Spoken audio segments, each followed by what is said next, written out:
मोठ्यांना कामं करायचा कंटाळा येतो आणि लहानांना तर कामं करायचा उत्साहच असतो. पिल्लू मॅडम सकाळ सकाळी झाडू मारत होती. नंतर मी थोडेसे व्हिडिओ शूटिंग केले, म्हणजे फोटो काढले. तिकडं पण किती गावाला वातावरण छान असलं तरी तिकडं पण काढूशी वाटतं आणि तिकडं तर म्हणजे असे जास्त मोठे मोठी शेतं बघून तर खूप असं मोकळं मोकळं वाटत होतं. त्याच्यामुळं मी साडी वेअर केली होती आणि काही व्हिडिओज काढले आणि काही फोटो काढले माझे छान छान असे. त्याच्यानंतरनं म्हणलो सगळी शेताकडे गेली होती.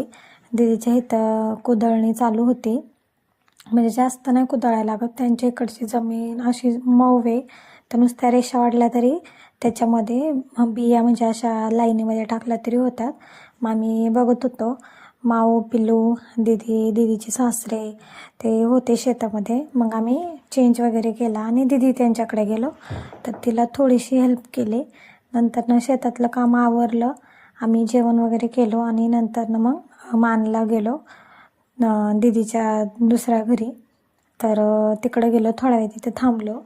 नंतरनं मग माझ्या लक्षात आलं की आता वारी आहे, तर माऊला एखादा छानसा ड्रेस बघावा म्हणून मग मी एका शॉपमध्ये गेले. तर मला आवडला नाही का ड्रेस, पण तिथून मी ड्रेस घेतला. नंतरनं मग येताना मंचुरियन आणले होते आणि पाणीपुरी पण आणली होती, पण मला मंचुरियन जास्त आवडतात, मग मी मंचुरियन खाल्ले. नंतरनं मग दाजींनी आम्हाला फेस 3ला सोडलं आणि आम्ही बसची वाट बघत होतो. म्हणजे फेस 3 पासून डायरेक्ट खांबोली बस आहे, मग जास्त नाही का